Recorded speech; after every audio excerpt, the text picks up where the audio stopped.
Hello and welcome to the Friends and Music Podcast. I'm your host, Mac. Today, we have a very special guest, the creator and producer of the Friends and Music Podcast, Blair. Hello, Mac. Thanks for having me. Absolutely. It's my honor. I wanted to get to the meat of the discussion early on, and that is your love of Blink-182. We wouldn't expect anything less from you than just coming in strong, as we've learned from you. I have to get that out of the way. Yeah. Because that is a part of your story. A part? It's a part. It would, the whole thing. Or the whole thing. Yeah. I just know you have such a love for that band and you have such a connection to it. And I'm sure you've talked a lot about it already. This is more for my benefit. Yeah. I would just like to know the story, how you found Blink, what about them, draws you in, what your story with Blink is. So we just want to talk about Blink-182 today. Let's start there and let that guide. Okay, perfect. Yeah, because you didn't give me anything. You didn't say, "Hey, I want to talk about this." Like Max said, "Hey, we need to hear from you." He's like, "I want to interview you." We've had a few people say they want to interview me, so maybe that'll still happen.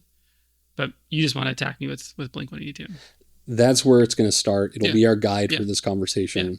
And I think that'll tell a lot. Okay. It'll give us a lot of jumping off points. Oh yeah, for sure. We all are going to want to jump off after we listen to this. Yes. I do want to say, before we start talking about Blink-182, I'm stalling. You just told me about a flight that you were on. Mm-hmm. This is post-holiday season, so you did a little flight. And I want to tell you about one of my bad flights, because you told me about there was a little snot-nosed child making some noise. Mac is a saint of a person. He gathered all the information, and you said, "You know what? The parents are trying to do something." I'm not that nice. I just get mad. I just snap.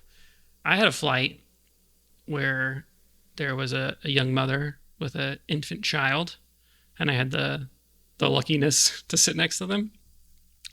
And baby starts crying. Mom gets out toys. Toys aren't working. She gets out another toy. That toy's not working. Then she pulls out a harmonica on a flight. I wish everybody could see Mac's face right now. Any comment? Would you like to say anything? I'm waiting for where this is going to go. Yeah, the baby played the harmonica the whole flight. Yeah, that's where the baby played the harmonica. Yeah, the baby just put its mouth on it and breathed in and breathed out. So it must not have been. Don't get me wrong, that's annoying as sin, but the fact that the baby was playing it, it's not like it can breathe all that hard. So It was just. I'm picturing it just a very lazily, like in and out. I mean, baby enough where, toddler, pre-toddler, it could sit up, it could move around on its own. Okay. So it's not like baby and type of baby. Yeah. It's like a toddler. Yeah, I mean, not talking. But it could definitely blow. Oh yeah, it could blow. Okay, well that's awful. Yeah. How long ago was this? Like a year or two ago. Still haunts me. Makes it so I can't sleep. Well, what did you do? Cried the entire flight. Just cried. What can you do? How far away from the child were you? Right next to it. Yeah, it was in between. There was 3 seats in the same row. Yeah. I'm window seat, baby's middle seat, mom's aisle seat. And it's not uncommon to start conversations with the people in the same row as you. Yeah. Did you ever talk with this mother? No, just put my headphones on and try to turn them up as loud as possible. And I had another flight that I think was flying out of Seattle, and Seattle's rugby team was flying out of that on that same flight at the same time as me. And I could just picture me, my little scrawny self, getting stuck in the middle between 2 professional rugby players. And I was like, that's what's going to happen, right? No, worse. I got sat next to parents with a brand new baby, and they're like, "This is baby's first flight." And I was like, "These headphones I just got say noise canceling, so we're about to find out, huh?" Did it work? No, I still heard baby. I mean, at least you had some degree of protection. Yeah, always use protection, correct. Yeah. Of course. And those parents should have done that to begin with, because then the flight would have been better for everybody. It would have saved you a lot of headache. But I just can't believe, because I feel like the distance you are between, like if I'm on my flight, I was like 3 rows up from the child that was having a meltdown. It would be like a scene if I were to stand up out of my row, walk back to say something, right? Correct. It's a bigger deal. I feel if there's a mother on one side of the aisle, the child, and then you, I will say I do maybe prefer a harmonica to screaming and baby wailing. So I don't think I would have said something about the harmonica. I think I would have preferred that too. But if, say, the kid didn't have a harmonica, didn't like the toys, was going nuts, I think I would maybe bridge the gap with the mom, not to scold her or say anything, but just to talk about the situation, because I bet she's probably flustered and like embarrassed. Like, what does she say to you? Like, I'm sorry, my kid is uncontrollable right now. Like, I'm sure there was just a block, like an ice block of conversation between the two. But I feel like that can also potentially soften, her attempts because she knows you're kind of in it with her, so that she knows, like, okay, if I do start smacking this child, I know this guy's got my back. Like, he's not going to say something or trying to get in the way of this beating. He might join in. Yeah. So gladly. Maybe the next time, I would encourage, maybe extend that conversation to the mom. Say, hey, this is tough for all of us. Well, when you bring a harmonica on, it's tough for the whole flight, But would you disagree that a harmonica in a toddler's mouth is not preferable to them screaming and crying? Oh, for sure, yeah. Okay. Yeah. Okay. So it's not all bad. Yeah. Right? Let's look at the positives. Gotta look at the positives. With Mac. Came up with your title for you interviewing me. All right, so Blink 182. Blink 182. Let's go beginning, middle? Where do you want to start? End? The very beginning. It doesn't even have to start with Blink 182. I just feel like that is such an identifier with how I know who you are. Yeah.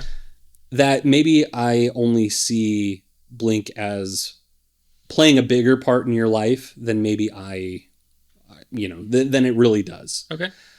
So it could be not as big of a deal as I imagine, but I just know it is your favorite band. Would that be a stretch? I mean, they're decent. They're pretty good. Yeah. Yeah, they're my favorite for sure. When did you find them? So either like 99 or 2000. So I was either 9 or 10. I remember specifically 5th grade, All the Small Things was out, right? Which I'll say now is definitely their worst song. Yeah. It's just, radio hit, sing-along song. So I remember the whole class like singing along to All the Small Things. And that's the time of CDs. So I had NSYNC, Britney Spears, Backstreet Boys, and then all of a sudden Blink 182, right? And I was like, okay, these guys are cool. They kind of fit that radio pop sound, but they had a little bit more instrumental to them. Yeah. And so that was very interesting. And then so I bought that album, and my mom was mad that I bought that album because it's called Enema of the State. It had a little sexy nurse on the front of it. And then I was like, all right, mom doesn't like this, so I like it more. I learned what Enema was because she's like, do you even know what Enema means? I was like, ah. So I love that album. My friend Nate, growing up, best friends, we rode bikes, we blew stuff up, always in trouble, always getting hurt, always jumping something with our bikes or skateboards or, whatever, right? We went through his brother's CD and we found out that Blink had another CD, Dude Ranch, right? So we stole it, we burned copies of it. And then it's all downhill from there. So was that at had you already found the drums at that point, or did that come later? Okay. That came later. So you're 9 years old around. Yeah. Roughly. Do you have siblings? I do. A whole bunch of them. Whole bunch of them. Where do you land in that? On the bottom.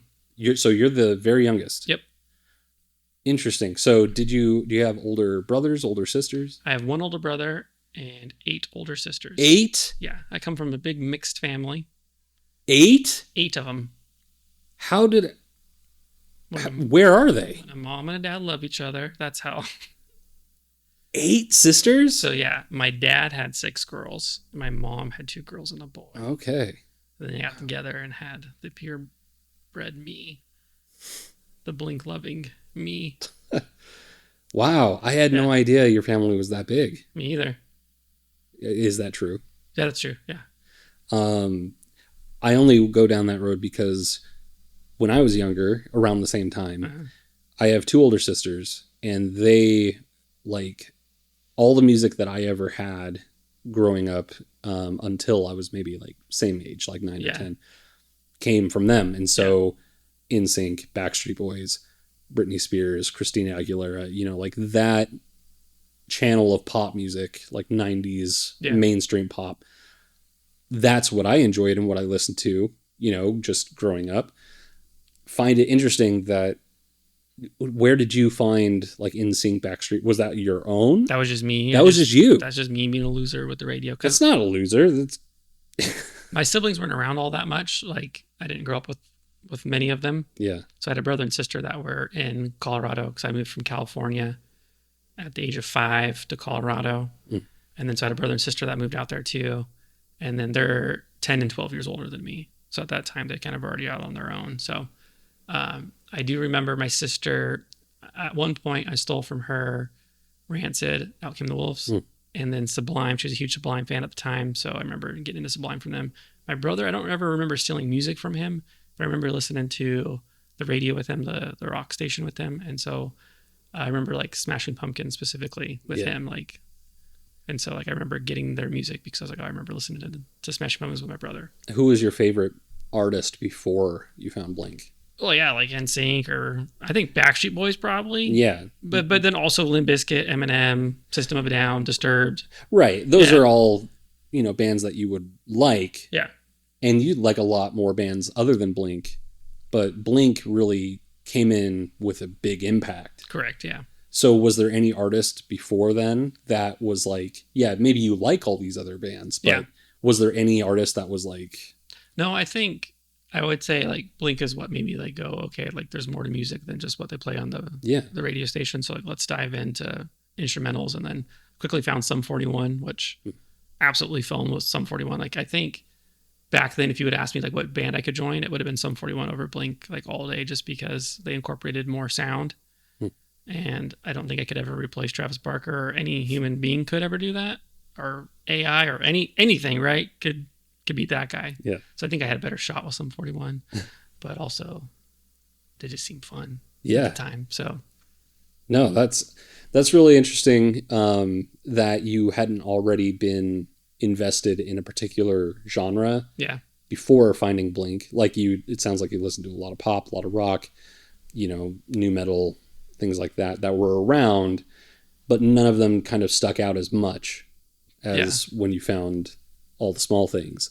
Papa Roach was at that same time. Oh yeah. And at that point I had been to a Megadeth concert when I was 8.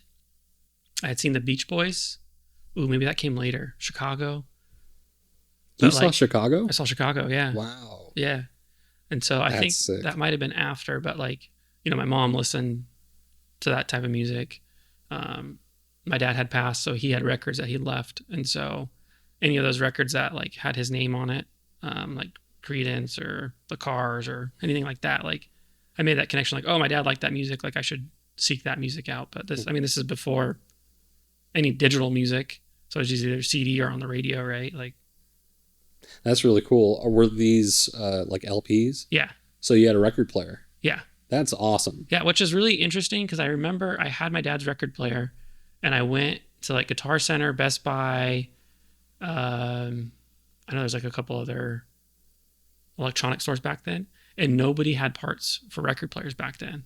And so it's crazy to see that not too much longer, like after that, like how it just blew up and they came back. And at that time I was like, I just want to play this music. Yeah. Like, I have no way to play this music. So like, let's fix this. And people are like, what are you talking about, kid? Like, go home. You're drunk. And I'm like, now, if only now, right? Right.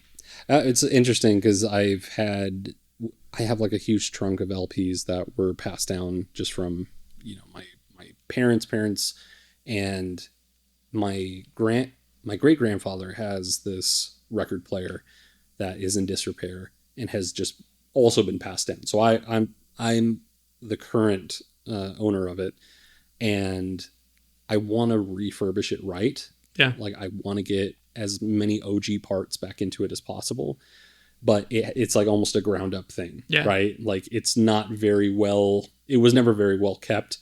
But just that made me think of how even at that young age, your introduction to music was on a platform that even at the time was already past its, past its prime, and people had already moved on to CDs and everything like that. So I just think that's really cool that you got introduced to music in that format. Yeah. Because not many kids at that time, at least I assume not many kids had access to, records and then also record players. Yeah. Before they got their hands on like a CD or something. From what I understand, my dad was really, really into music. My mom said that at one point he paid for cable strictly just so he could watch music videos. Oh, cool. And then sister told me a story of when he was stationed in Guam, had just got married. Should have been, spending money as a family man. He spent money on that sound system, that record player and the speakers and stuff, and like some records. So before he passed, he was a carpenter. He built these shelves to display records on.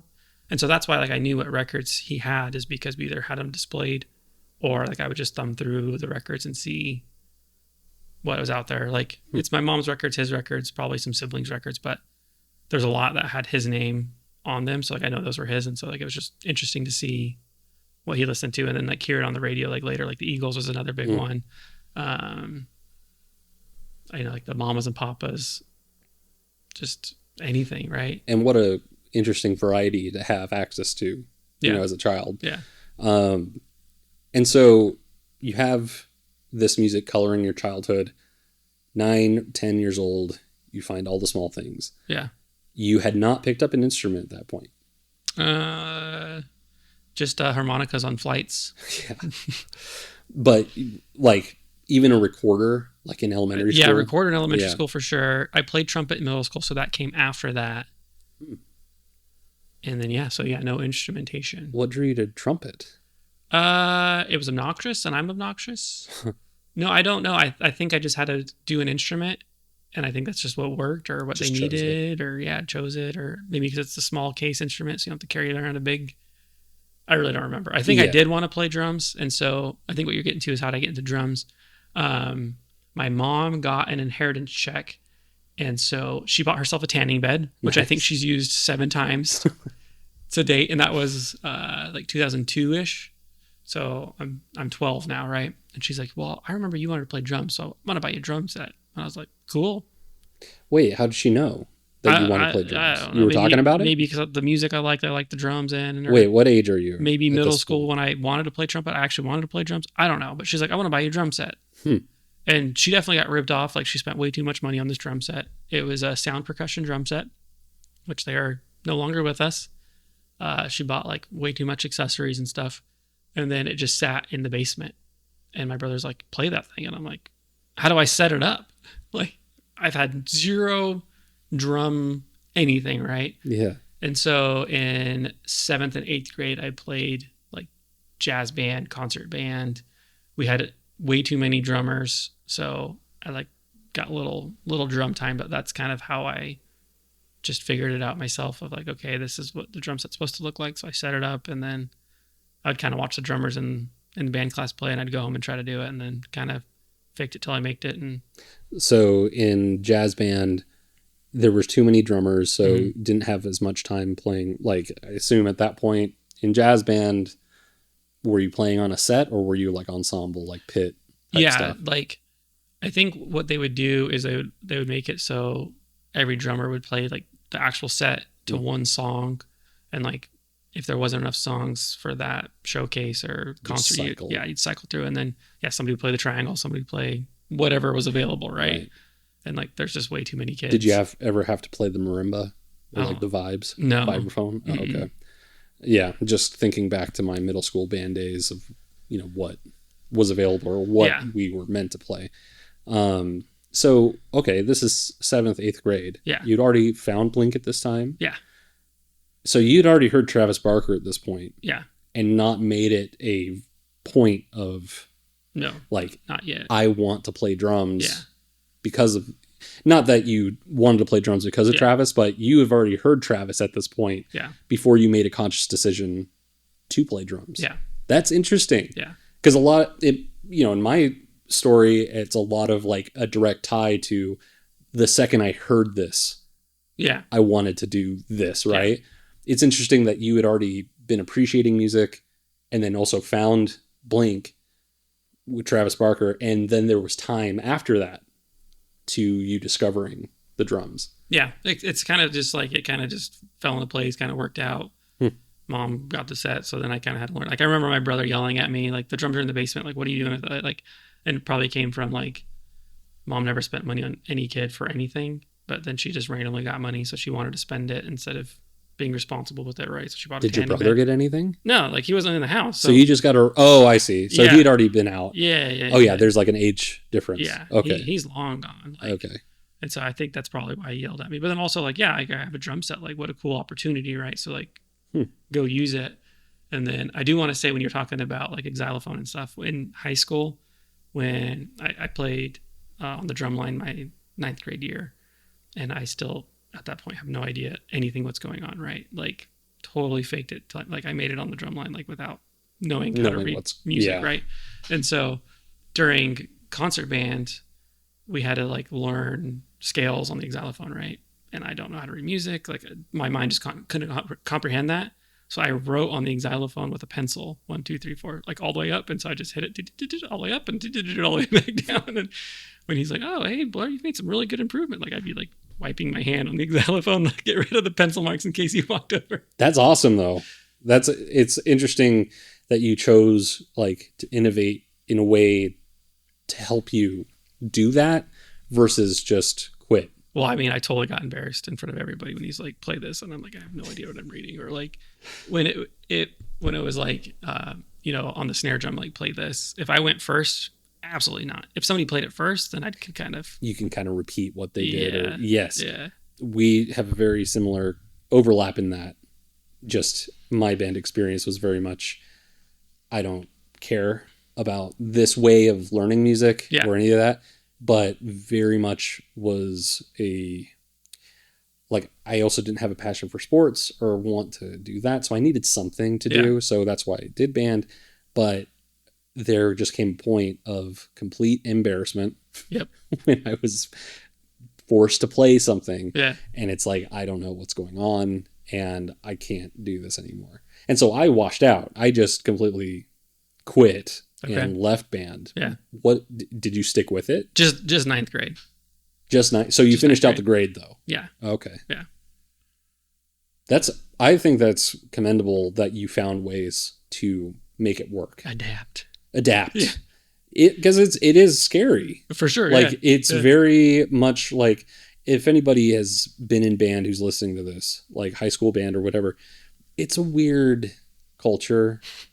There's like a weird militant type culture about it, and it has its roots in like military band and stuff like that. But we're talking like high school students. Yeah. And I just never wanted to associate music with that rigid of a structure. For sure. And so I don't know, band always was just very strange to me. And so you left after 9th grade. Mm-hmm. Did you go straight into playing with bands or starting bands, joining bands? Oh, good question. I do want to go back and say that, like, I think the way I learned to play drums was putting on like a CD in my headphones, trying to play along that way. And then when, YouTube was kind of getting on and I could watch the music video and then watch drummers either live or like the clips during that, kind of seeing what they do and how they do it is really what I'm a visual learner. Yeah. So seeing like how they play things and then like trying to replicate that's what really made me, how you kind of built up your chops. Yeah. Did you ever hear or know of drummerworld.com? Yeah. I looked at that a little bit, but not I don't think it was till later, like much later. I was just curious because that's same thing. Just I couldn't read music, couldn't whatever, but watching somebody play or viewing it, listening to it was like the only way that I could connect to it. So that's interesting. What kind of, players were you watching? Well, Travis Barker, of course. Yeah, for sure. And then some 41, and then anything in like as far as that genre. There was a kid in high school that he said his favorite drummer was the drummer from Seosin, and I was like, that song that like the guy that plays "You're Not Alone," and so that's what made me like dive into Seosin, and like I watched some live clips. I was like, oh yeah, this guy's phenomenal, insane, yeah, and so very overlooked, super good. But then you talked about high school bands, so I played with quite a few like guitarists and tried to play in bands. And so one of my friends, Eli, was super big into Jimi Hendrix, Guns N' Roses, AC/DC. So like I tried to learn more of that music and be able to play along to that style of stuff, which it's pretty easy compared to if you're trying to play Blink-182. Sure. If you're like, oh yeah, let's play Guns N' Roses. Straightforward. Yeah, just follow along, just drive it. And so I did play, just jammed with like those friends quite a bit, and it was just fun to have them over. So there's like Eli, Chase, Kyle, like they would just come to my mom's basement because the drum set was there, and we would just play whenever we could. Another kid, Taylor, he went on to be in bands and stuff, and then so he said he came over once, and we were trying to find like music that works. I'm sure you're familiar with that. Like when you jam with somebody, you're like, oh, what do you know how to play? Like, what do I know how to play? Like, what can we just start with? And he played Aliens Exist. Okay. And so like from there, we're like, oh, okay, like now we know some music. And so he's like, yeah, like I play in this band. He's like, you should come practice with us.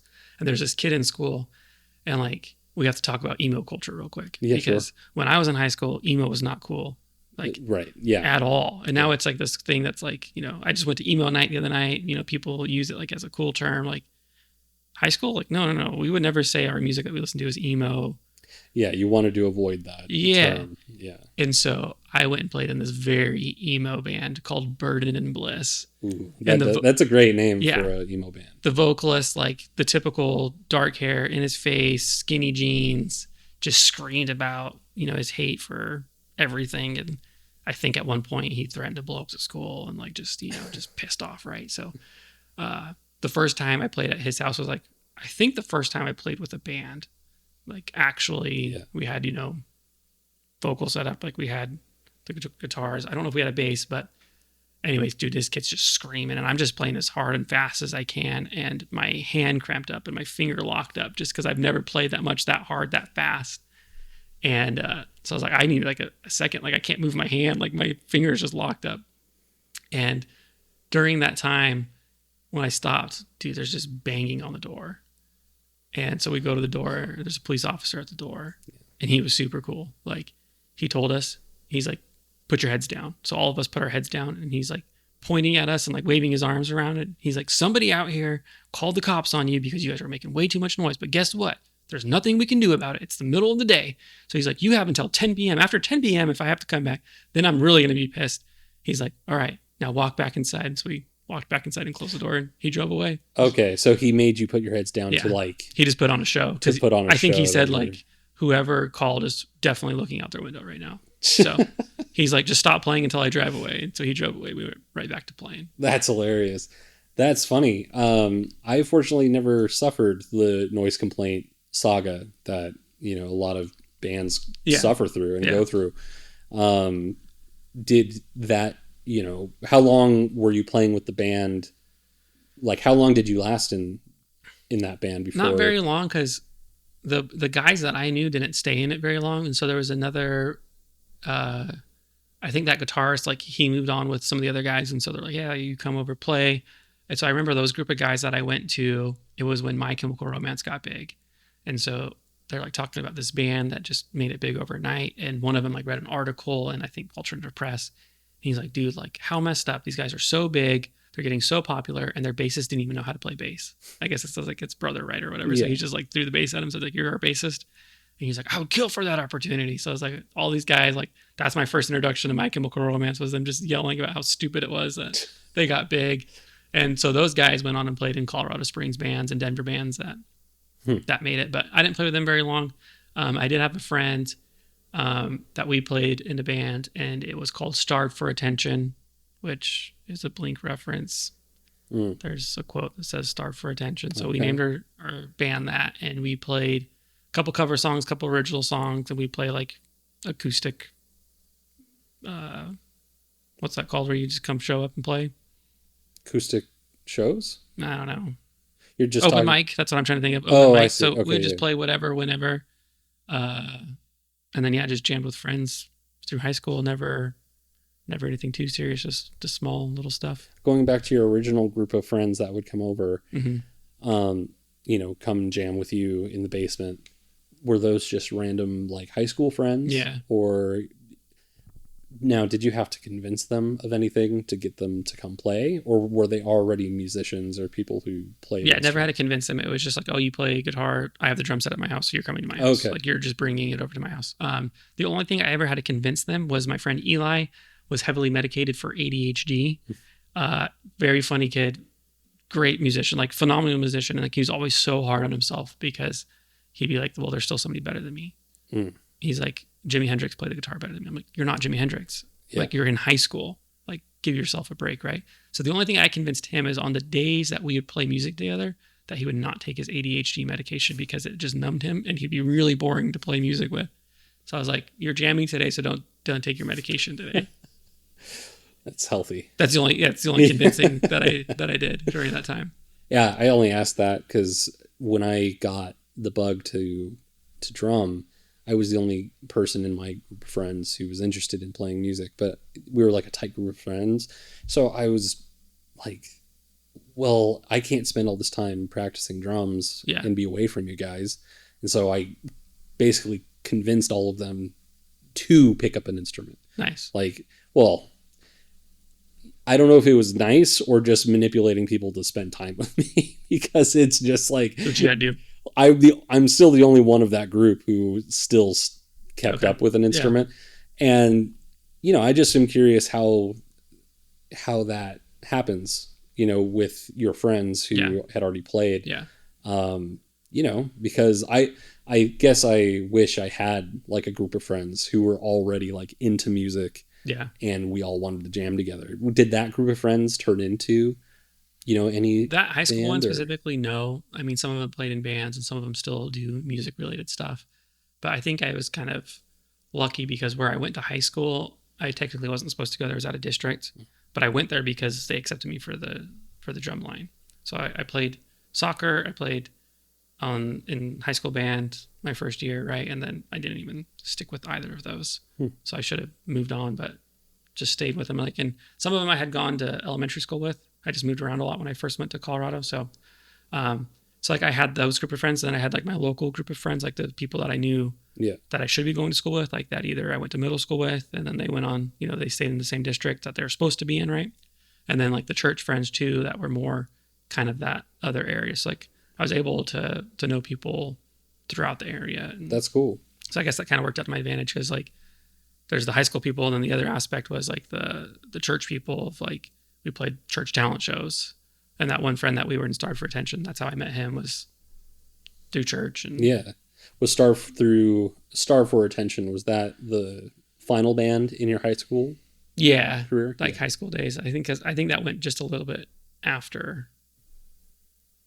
What was like your repertoire? Did you play originals? Did you cover? Yeah, we did a couple originals, which I can't even remember like any names, but I remember one.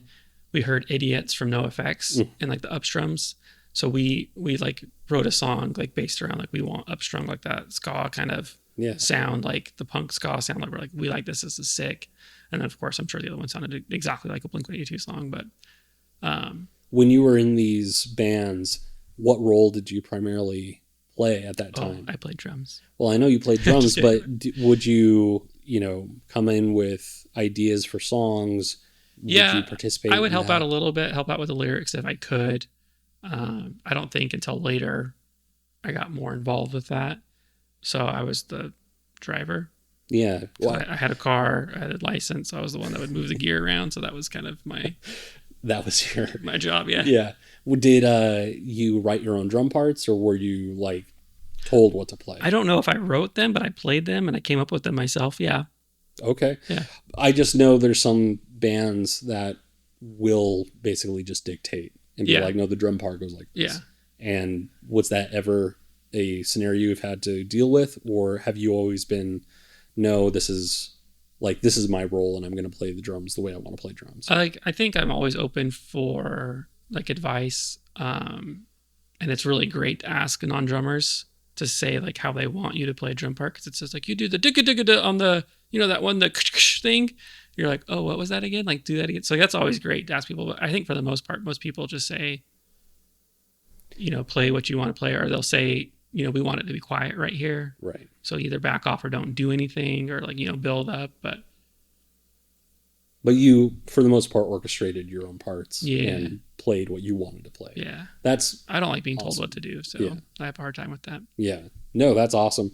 So that's the end of your high school career. Yeah. Did you serve a mission? I did, yeah. And on that mission, did anything change on your perspective of music? Like, did you come back feeling like, oh, I want to immediately dive back into music? Was music a priority? For sure. Yeah. Okay. I missed music very much. I remember, like, because as a missionary, you don't listen to worldly music, right? Sure. So anything good. I would wake up with like a different song stuck in my head like every day. I was like, man, I just can't wait to just dive back into music. There was a couple opportunities where people had drum sets. One guy had like a full setup, so like being able to jam a couple times was really fun. Like, definitely missed that. That's cool. Yeah. But that, when you got home, was it like an automatic decision? Like, I gotta just dive right back in? No, because when I got home, I was trying to figure out what to do with life, because my life plan drastically changed really fast. So I had no direction and no idea what to do. So it wasn't for a while until I got back into drums. Oh, okay. Yeah, I bought a ukulele just so I could travel with it, because I was just to have something. Yeah, and so when I got home, I found the band The Wonder Years, The Story So Far, Man Overboard. Like that music was new to me. Such Gold, so like Major League, Handguns, like I was diving into that music. But The Wonder Years has a song, Hey Thanks, where it's a ukulele. So I was like, I want to get a ukulele just to learn that part. Yeah. And I can't play it anymore, but I did at the time. But yeah, because I was really inconsistent where I lived and I just moved around a lot. I can't move a drum set, but ukulele is pretty easy. Yeah. I guess what was the turning point? So at that point, you had not decided to go to college, or you were already at BYU Idaho? No, yeah, I was gonna go to a school to work on cars. So I was gonna learn to do body tech work. Oh, really? That was my plan, and so because that plan came crashing down, I went on a big old road trip. So I went and checked out UVU, BYU Provo, because that's what they tell every return missionary to do. And then I drove up to Idaho, and I had a friend that was going to Boise State, so I toured school with him. Another friend was like actually the person that does the tours for UVU. So when I was in Orem, like he toured me around, but I just had no idea what to do. And I remember when I walked around BYU, they're like, yeah, we're gonna start this music course and blah, blah, blah. It's gonna be great. You should sign up for it. I'm like, well, what is it? And like, where is it gonna be? Like, what do you guys have? They're like, oh, we don't have anything yet, but like, it's gonna be in this room, but sign up for it. And I'm like, absolutely not. Like, what are you guys talking about? So yeah, I went to Idaho, and my plan was to go up to Washington, then drive down the coast, because I have family all in California. But my car blew up in Idaho. So I was stuck in Idaho for a while. And at that point, I went to Washington after that and kind of worked in Washington. And the people I was working with know that I like music so much, and I just was lost, had no idea what to do right with life. Like, college did not seem like the right option for me, because I just can't learn. I can't sit still. Like, I never was the plan for me, right? Yeah. So they paid for me to take an audio recording and engineering class in Seattle. And like, great idea, super nice of them to do that for me. And like, it did help like open that door. But the instructor was just a drunk. Like, he would disappear in the middle of the class. Like, he had a home recording studio, so he did a little bit of like band work, but mostly he would just have people come record that were reading for like books or podcasts or something. Like voiceover work or something. Yeah, I think he did very minimal work, but yeah, so like we would all come. There was like 8 of us that would come every week to take this class with him, and like he would be like, all right, did you read the book? No, could you just read the book? And then like he would disappear. What were you actually doing in the class? We don't have to stick on this for very long, but I'm curious, like, were you sat like at a computer with like a DAW or something? Yeah. Okay. His introduction to the DAW is mic placement, how to get best sound with mic placement. After I got done with that class, I found another class at the Vera Project in Seattle, small little studio or venue, and they have a studio there, like tiny little place. And I was like, all right, like I'm interested in this. And so they had a course, it's like a 1-day course. And that 1-day course taught me way more than the 12 weeks with that other guy. Interesting. And it was like, a fraction of the price, right? And that one was another one, like mic placement, for like live sound or recording.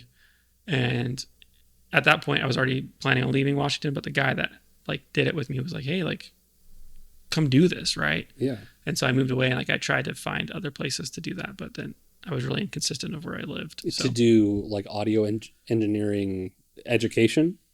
Like to work with them. To work there. Yeah, for like at the studio and like so recording and then doing the live sound that they did. Being like a studio assistant or something. I should have stuck around, should have done it. Would have been cool. Do you think? Do you regret that? Yeah, definitely. I mean, that's what they say. You regret the things that you don't do, right? And well, I don't know about that. Because I did finally end up going to BYU, Idaho. Yeah. And so that was directly afterwards. Yeah. Like I finally threw in the towel and said, all right, like everybody keeps telling me this is what I should do. Like I have no life plan. I have nothing figured out. I guess. So this is really what happened. I told myself, I was like, I'll apply. And if I get in, I'll go. Kind of like laughing because like I'm not educated or smart. Can't pass tests, right? Sure. I didn't know that if you're a return missionary and you go to BYU, they just throw you in. So yeah. Yeah. I mean, you just need a pulse to get into that school. Yeah. Yeah. Hey, and speaking as someone who went to that school, I too share. I can't take tests. I was never a good student. Yeah. But BYU Idaho. If you're trying to not go to college, don't give them an application because you're getting in. They'll take you. Yeah. They'll take it. They need bodies. They'll take all the money they can get. I did become a better student there, so like that was good. Like I did. Yeah. Because I was paying for it, so like that changed my perspective and outlook on learning. Like I wanted to get what I put into it. Yeah. What did you end up studying? Nothing. I never did. You didn't declare a major or anything? No.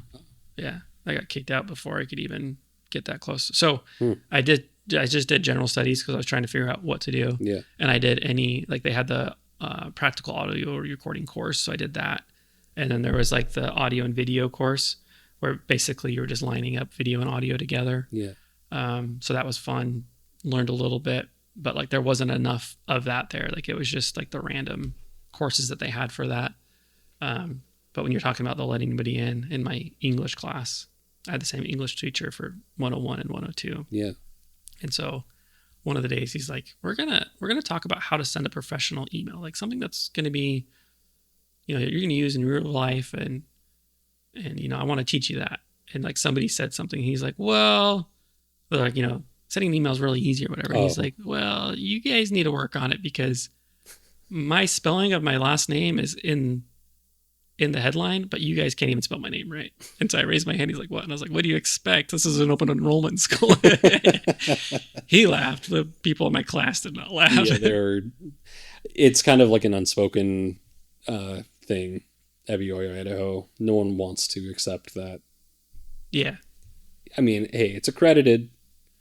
It's definitely accredited. Uh-huh. But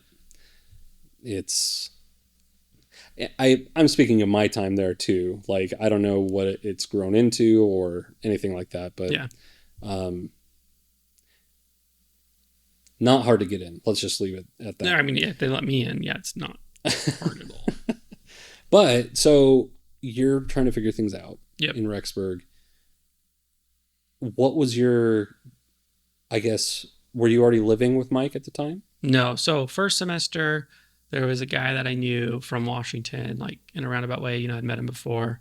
So I was roommates with him, and through him, like I made some really good friends.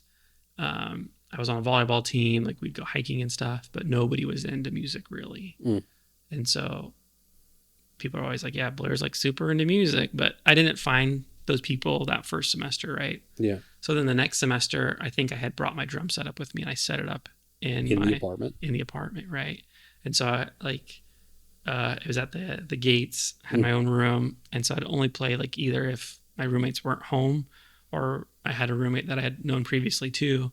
He had a guitar, super into music, like, so he's like, yeah, play whenever you want. But the other guys, non-musicians, so I tried to be nice to that.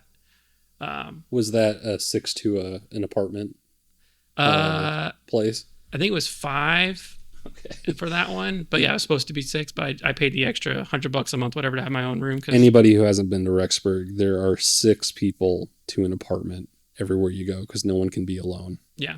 You have to have someone sleeping on the other side of the room. It's so stupid. It's fucked up to have 6 men per apartment. Yeah. Oh my God. It's really wild. So I can only imagine, because you crossed a barrier that I never crossed. Oh. I never wanted to be the guy who brought a drum set into an apartment. Yeah. You did it. You were brave. Yeah.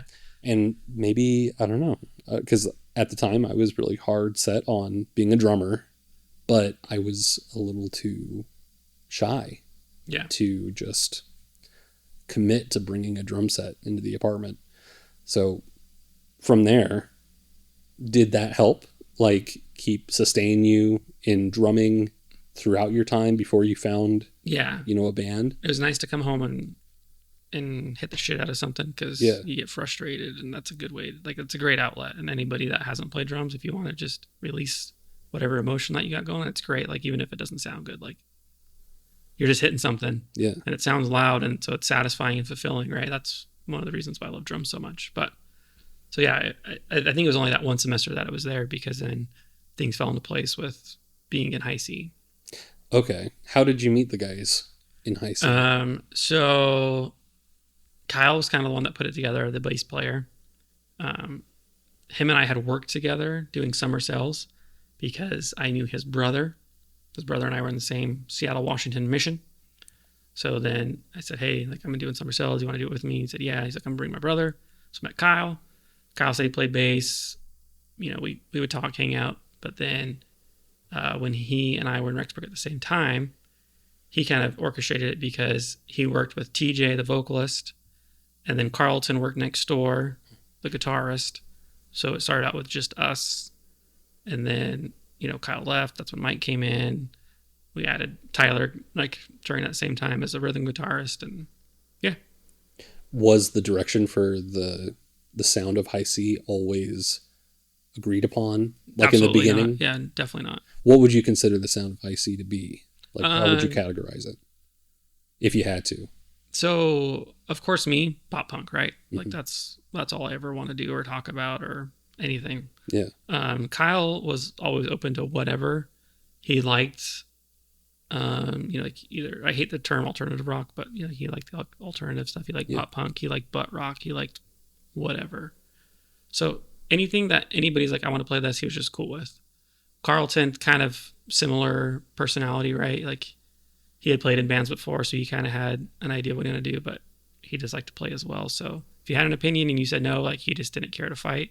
So it's TJ and I that kind of had different opinions, and stronger opinions, I guess.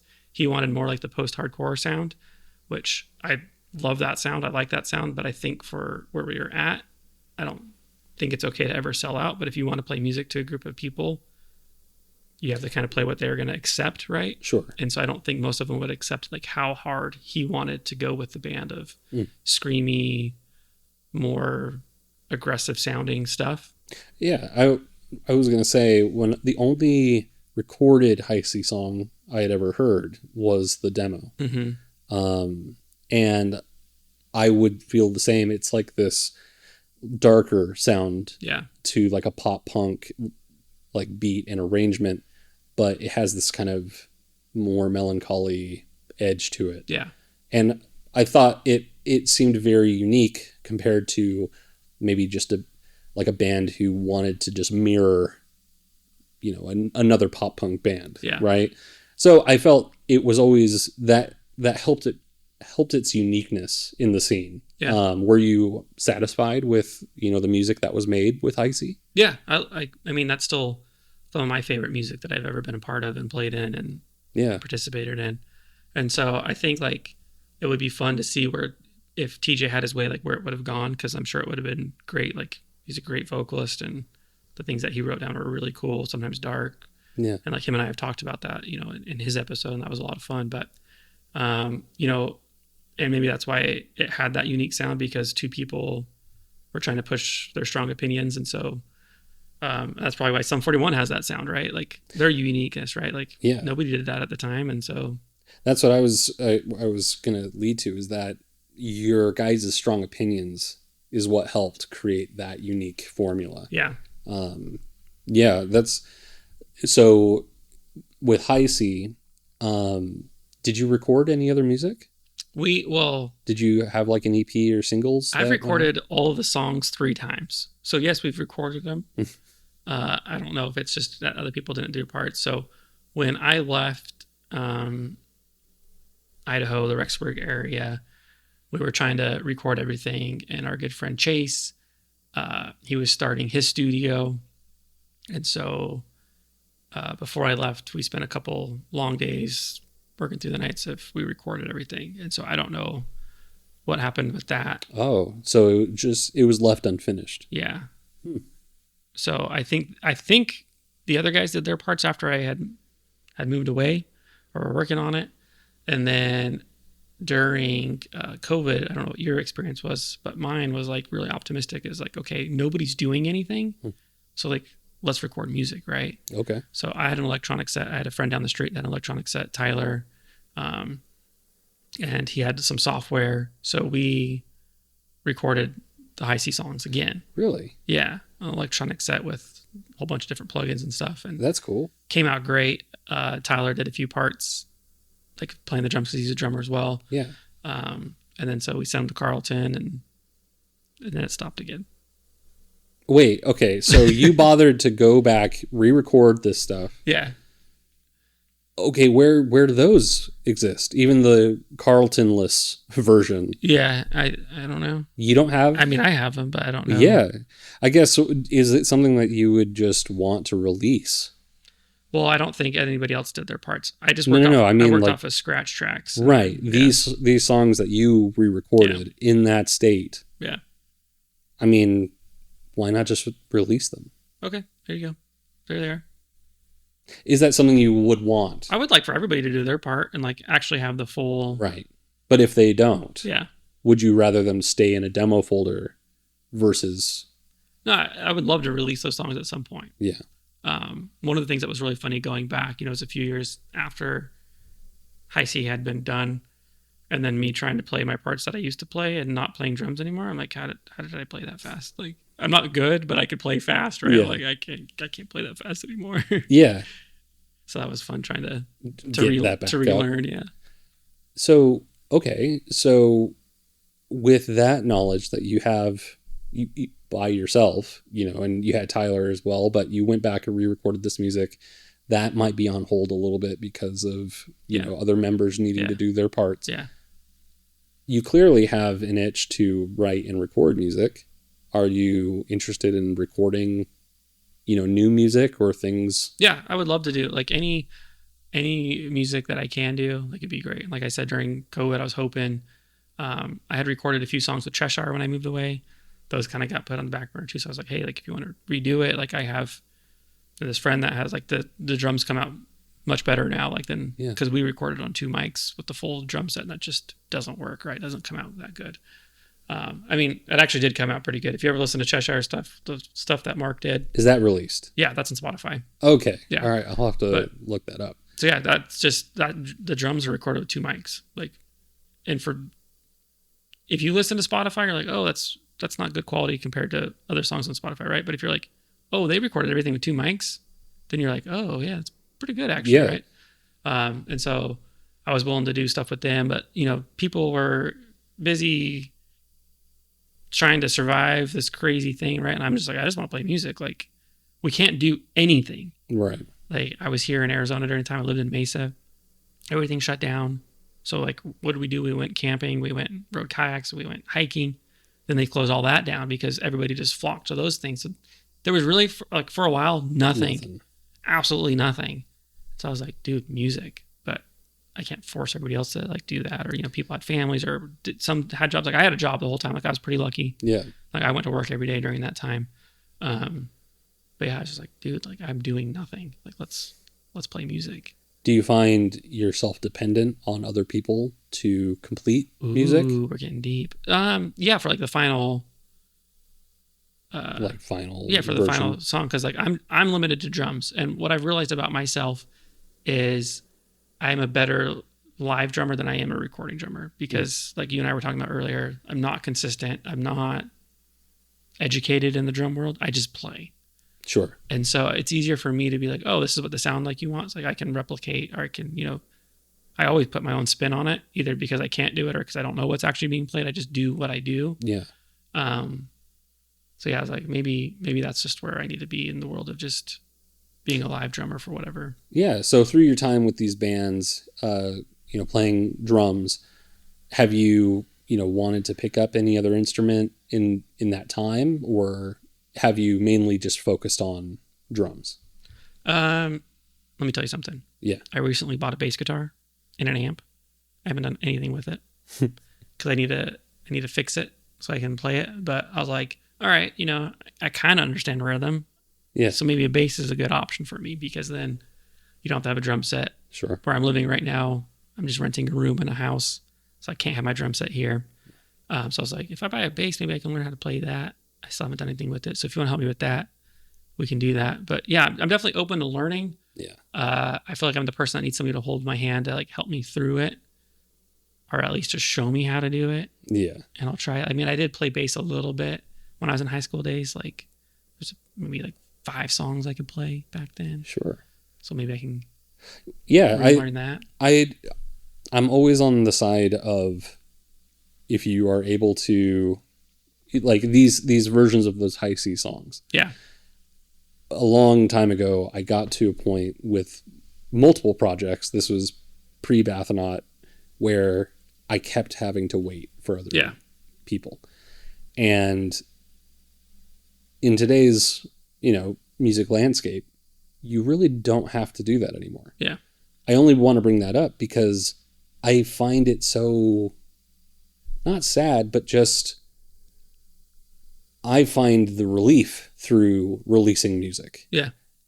Rather than having, you know, these songs that are just there, but waiting for someone else to do something, when you can move on. Yeah, for right? sure. You can release it and move on to the next project. Yeah. The next song or whatever it is. And I want to hear these songs. Yeah. You know what I mean? Yeah. And I think the world is better for it when they get to hear, even if it's not the perfect version or the way that it was, you know, it has to be. Yeah. You know, but I think you do have good reason. I'm not trying to convince you to release those Hycie songs. I'm in support of, you know, you finding a way to, you know, release the music that you want to, without feeling pinned down by, I have to wait for this or that to happen. I mean, I think that's a great principle just in life in general. Is like, you know, if you want to do something, like there's always a way to get it done. So if you want to make an excuse to not get it done. And you did. I think it's awesome that you, like during COVID, you found a friend who you guys could collaborate. Yeah. Make music. Yeah. And that, to me, like, you can already do it. You know what I mean? You have the tenacity and the resource to make happen what you want.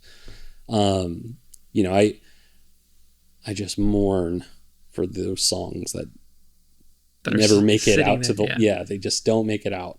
I think when it comes to the Hycie songs though, like it needs to be the group of guys doing it. Because there's kind of legacy behind it. For sure. Yeah. But I mean, moving forward with what you're saying, instead of making excuses of like, oh, I don't have a guitarist or a lyricist, like you're right. There are other ways, because I have lots of music I would like to put out.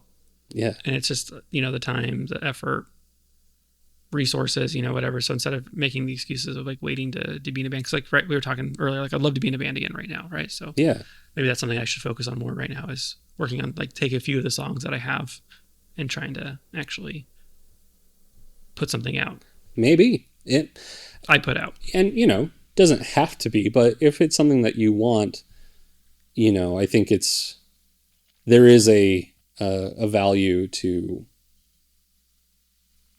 understanding like your artistic expression is not dependent on the effort of others. Yeah. And I want to hear what you have to say artistically. So anything that you end up putting out or don't put out, it's not dependent on this conversation we're having right now. But, I'm very much in support of getting that out.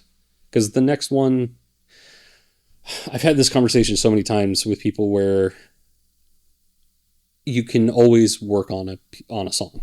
Yeah. You can always change something. You can always record something, quote unquote, better, in better time, better tone, whatever it is. Yeah. But oftentimes there is a moment where the changes that you're going to make are not actually improving the song anymore. For sure. And now the time is really passed for the song. Yeah. And you've just extinguished all of your creative energy into this song, where if you just released it when you felt like that creative fire was there, yeah, boom, great, now it's out, let me move on to the next one. Yeah. And so I'm excited to hear that you had worked on these Hycie songs, and I do hope this is a call out to Carlton. Ooh. TJ, is Mike still in the band? What do you mean, is he still the band's not like a thing right now, you know that, right? So why would Mike not be part of it? I was the only one that ever got kicked out of it. Oh, yeah. So the guy who gets kicked out is the one making the music? Yeah. All right, guys. Yeah, guys. Carlton, TJ, is Tyler in the band? He moved away too, all right? So that's how he came. But you're sending the music to these people, right? Yeah. So but Tyler would definitely be part of it. Okay. Even if he doesn't want to be, he'd be part of it. Anyone who's received these Hycie demos, the clock is on. The clock is counting down. Called out for Mac. Yeah. There needs to be a Hycie release before the end of 2026. Ooh, I like it. All of them, or just one song? Or just one song. One song in a year. Make it happen. Easy. Do you remember when Dr. Pepper got Guns N' Roses to put out a new album? They said they give everybody in America free Dr. Pepper. Do you remember that? No. That's what you're doing right now for the world. That's what I'm trying to do. I mean, come on, guys. You can do it. Sit Mac down. Will buy us a case of Dr. Pepper. That's what he's saying. He's promising us Dr. Pepper. I will buy Hycie, each member, their own 24-pack of Dr. Pepper. 24-pack? Yes. Dude, you must be doing really good with your job. Just saying, it's worth it to me to invest in this. Okay? Right. So I want that out there. I need a Hycie release before the end of 2026. Make it happen. I mean, my part's done, so I'm down. I know your part's done. But guess what? I'll do it again. Yeah, send everybody a text message saying, hey, guys, this needs to happen. Yeah. Because it's worth it. Because Max said so. Because I said so. Yeah. It's worth it. It feels so much better to have it out of the demo folder and released than just sitting like a freaking wart and just... Oh, wart, yeah. Because it sucks. I'm stressed out knowing that there's Hycie music that is so close to being done. It's been so close several times. Please. Yeah. Hycie members assemble. Ooh, and I like it. Make this happen. Yeah. If not... Oh, no Dr. Pepper. No Dr. Pepper. Or if you're just in a time and place where music's out of your life and you just don't have the time, just send Blair a message. He's getting choked up. I'm getting choked up right now. Send Blair a message and say, hey, I don't have time to record this guitar part, or I don't have time to record this bass part. Let me know. I will record it. Mac will do it. I will do it if it means we can release those Hycie songs. I will limit my participation to any stringed instrument. I don't have the resource to go into drums or anything like that for this. But if anybody needs their guitar part, their bass guitar, anything like that, just needs to be done. To get her done. Just get her done. See, again, I think you should write a book, dude. You're just Mr. Motivational over here. It just... Look, music means a lot to me. It means a lot to you, right? Clearly. Mm-hmm. So anything, when I see like a song that is so close to being done, it's irresponsible to not finish it. Super irresponsible. It is irresponsible. Yeah. And so I'm in full support of Hycie. And even if this is the last thing that ever gets released, at least there will be there will be something you can look up. Yeah. And listen to Hycie. About time, right? About time. Mm-hmm. Preach. Man, he is so worked up right now. I don't know. I just caught something in the back of my throat.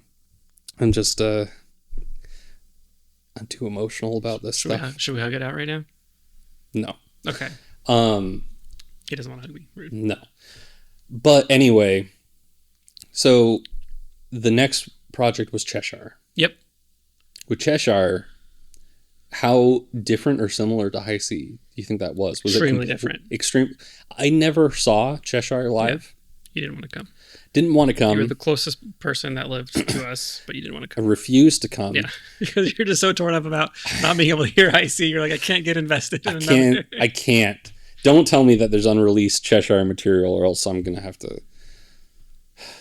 go on another speech. I think I already said that, how I recorded a few songs before I left. And I know, but now if there's... But Cheshire, they did it, right? Like, it's there. They did it. It's done. We have a record. There's a clean break. Physical copy. Yeah. But yeah, so Mark talks about it in his episode. Same origin story. Kyle. Oh. He brought us together, and he did his same thing of leaving. And then Tyler came in again and saved the day. So it was Mark, Tyler, and I, Cheshire. Okay. Very different sound. Again, you have Mark, who go with the flow, super nice, very great musician, but he comes from like a very diverse music background. And then you have me again of just, I like pop punk. And so one of his songs was pretty slow at first, and then I just had a hard time continuing to like practice and again and again and again and again. And so I remember it a little different of like, I just need a break. Like, I can't play this song again. And he's like, well, if we speed it up, we'll make it better. I'm like, well, yeah, it'll make it better. So we sped it up, and then, I like it. So same thing, right? Like, could have been great without that sped up idea, but the recorded version is sped up quite a bit because I like fast. You like it, yeah. But yeah, I don't think any song like sounds the same. When Tyler joined, he brought his own song, which was very like spoken word kind of sound, and interesting. Bring It On as like normal rock radio hit. Blind Love, the one I'm referring to that was kind of slow at first, is like 21 Pilots sounding. So yeah, very, very diverse sound, different from Hycie, but I think because you have two of the members of Hycie being in a band, like there's probably some similar sound. Interesting. And there was no like clear, we want to sound like this genre. It was just song at a time. Let it be what it's going to be. Let me ask you this though. Do you know where the name Cheshire came from? From Alice in Wonderland? No, from Blink-182. Oh. See, it's still coming back. Yeah. We're coming back. Yeah. Blink-182. Yeah. Just lives on. Yeah, because if anybody's ever made a band like recently, finding a band name that's not taken is near impossible. And so I have this like long running list of band and song names. And so I just went through and, went through all the Blink song names, albums, and Cheshire at the time was not taken. Now it's like 15 bands with Cheshire using it, but yeah. And that's another thing. I think every band that you've at least talked about has had really good names, like really strong names. Because there are terrible band names. Like when I was in high school, my first band was called White Blinds. Nice. That's a good one. He's just staring at me in disbelief. Isn't that great? That's really good. But Burdened in Bliss? Yeah. Burden and Bliss. Yeah, dude. Like what more banger emo? An emo name. Dude, it doesn't get any more emo. I can already see like the cursive, shitty, like textured font. Oh yeah, dude. Burdened in Bliss. Yeah. That's great. Super good. I didn't come up with it. I had nothing, like it was already there when I played with them, but yeah, great. Keep going. Starved for Attention. That's a good one. Great. I would steal that again. Like I would redo that one. Hycie. Great. Immediately I think of the Fruit Punch. Yep. But then I see the spelling. Yep. And I'm like, what is that? Yeah. But I mean, isn't it like a mountain range or something? Yeah, it's the hot spring that's just outside of Rexburg. So it was Hycie eats the German spelling is Heise or Hiese, but we can never get it right. So we're always just spelling it different. And so we're like, all right, we got to just change the spelling. We can't do the juice box, but let's do Hycie, which I think is commonly Japanese. I think that's a name maybe out there or something. But anyways, that's how it stuck. And that was Mike's doing. You just have a streak. Before he was in the band, that was his doing. Really? Yeah. He's the one who came up with it? Yeah. Oh. Because we liked Madison Lights that had like the local, spin on the name. Yeah. So Mike's like, well, why don't you do that? Like something like that, like Hycie. And we're like, oh, yeah. Great. Yeah. Fits. Yeah. And it's not, what I like about it is like, unless you really know, like what Hycie is, it's not explicitly regionally like associated. Like it is, but it isn't. Like if I heard someone say Hycie, I don't automatically think of like Idaho. Yeah, definitely. Or Utah or whatever. It sounds ambiguous, but then of course it does have direct ties. So I just have to say, like, because that's a challenging part of every band's story. Sometimes the hardest. And it can be an embarrassing moment for a lot of people. Yeah. To have a streak like that, I think is very commendable. You should be proud of that. Well, thank you. I'm just trying to think if you and I could start a band, White Blinds 2, maybe. Or White Blinds Closed, White Blinds Open. Gosh, I'm just thankful I was like 11 years old when that band was a thing, and I didn't have any sort of fully developed you just blame it on brain. That. What style of music was it? Shit, I was I was proud because this was like the little group of like friends that I convinced to be in a band with me. Mm-hmm. So nobody could play instruments. Yeah. But we wrote this awful, like we were basically children. We're like 11 years old. It's definitely a child. Yeah. And we didn't know how to play our instruments, so it was like impossible for us to learn like cover songs. Okay. We didn't even know if that was possible at the time. So we were just like, let's dink around, and we wrote our quote unquote original music, and we had this one song, and I don't remember anything about it, but we had to name the little project because we submitted to be in our awards talent show. Naturally, yeah. Yeah, and I still have a picture from that, and my tom angles are like 90 degrees. Like it's complete kid show, right?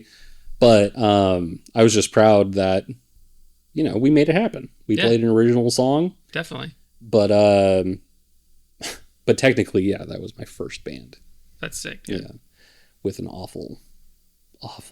It was white blinds because in our room that we practiced in, we had white blinds. Yeah. I'm glad that everyone can know this now. Yeah. Finally, it's out there. Finally, it's out there. Okay, so what I know we're getting into garbage time at this point. We're at an hour and 10 minutes. Yeah. But I do want to say something. What? If you'll allow me to. I know this is your podcast that you're having me on. We've talked about the instruments that I've played. Yeah. I also want to say I got pretty good at Guitar Hero. Okay. Yeah. So I could shred I could use that orange button, dude. I think people don't really appreciate, like if you actually got good at Guitar Hero, it's not one-to-one transferable. That's not where we're going with this. Not at all. But if you actually got good at Guitar Hero, that coordination between left and right hand, like picking hand and your finger dexterity, I'm telling you, if you got good at Guitar Hero, pick up a guitar and jump into lessons. Yeah, because you will pick it up. It does actually help you. It's not like you're going to pick it up and be like, oh, I know what I'm doing. Yeah. But you've prepared your hands to understand, okay, this is what my right hand's going to do. This is what my left hand's going to do. I'm just saying. Just saying, because I'm also trying to slightly push you in the direction of, okay, you bothered to buy a bass.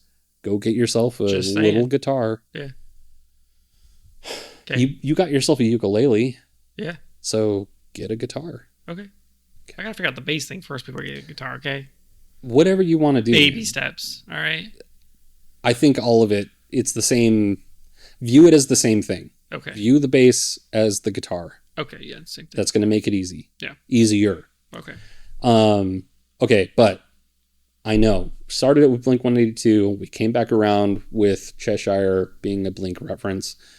I have to know, what are your thoughts about the To the Stars Academy? Oh, okay, yeah. I was very angry at that. Angry? Yeah, I was pissed, actually. Why? And I wouldn't give it a chance or anything related to that a chance at first. Okay. So what was it, 2005, 2006? Blink broke up. Uh-huh. I'd never seen Blink before. They broke up, right? Yeah. So me being a big Blink fan, I was pretty pissed that they broke up, right? Yeah.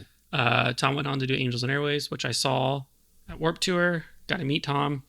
And then Plus 44 came around, so I got to see Mark Travis. I never got to see Boxcar Racer. So I thought that is as good as it was going to get. Like, I have seen Blink members. Yeah. But never Blink. Right? Yeah. And so I think people forget about that Blink actually broke up for a while. And during that time, I was devastated, right? And then they got back together. You know, that light reappeared. And so September 6th, 2008 or 9, was it 9? 9. Uh-huh. I saw Blink-182 for the first time. Oh, okay. With Taking Back Sunday and Weezer. Yeah. That tour. It was great, right? Yeah. Then fast forward a couple more years. Blink's gonna, like, I had seen him a couple more times, right? Blink's going on tour again. Things were weird, right? Like, the music they were making was different. The new shows were different. Then Tom just leaves, dude. Just gone to go chase aliens. Yeah. So I was pissed. Okay. Like, I honestly was like, I don't care what Tom's doing. Like, this is stupid. Yeah. And then, so, like, I want to say it was like either COVID or like right before COVID. I was like, all right, what's Tom doing? Like, I'm not going to say Blink's the biggest band, right? But most people know Blink. Yeah, of course. Most people have heard one of their songs. You don't have to like them or appreciate them, but most people are familiar with them, right? Absolutely. So to leave a band that big that honestly you could just have a paycheck the rest of your life, like, okay, Tom, what's going on, right? So I bought the Secret Machines book. I read it. I, like, at that time is when, you know, you can buy into To the Stars, which Chase did. He talked about that. And so I didn't, you know, buy into it that way, but I'm like, all right. So then, you know, you start like listening to interviews with these guys. You know, there's somebody from Skunkworks or somebody that left the Pentagon. That, okay. Yeah. So these very serious people are working with Tom, right? Yeah. And then, you know what, last year there's a congressional hearing where they talk, like, they reference Tom, and I'm just laughing. Like, all this stuff is brought to pass, not directly from Tom, but he made it happen. Hey, I was going to say, you know, I don't know much about it, but the first time, because I don't really know much about Blink-182 personally. Of course, I know the hits. I know them, right?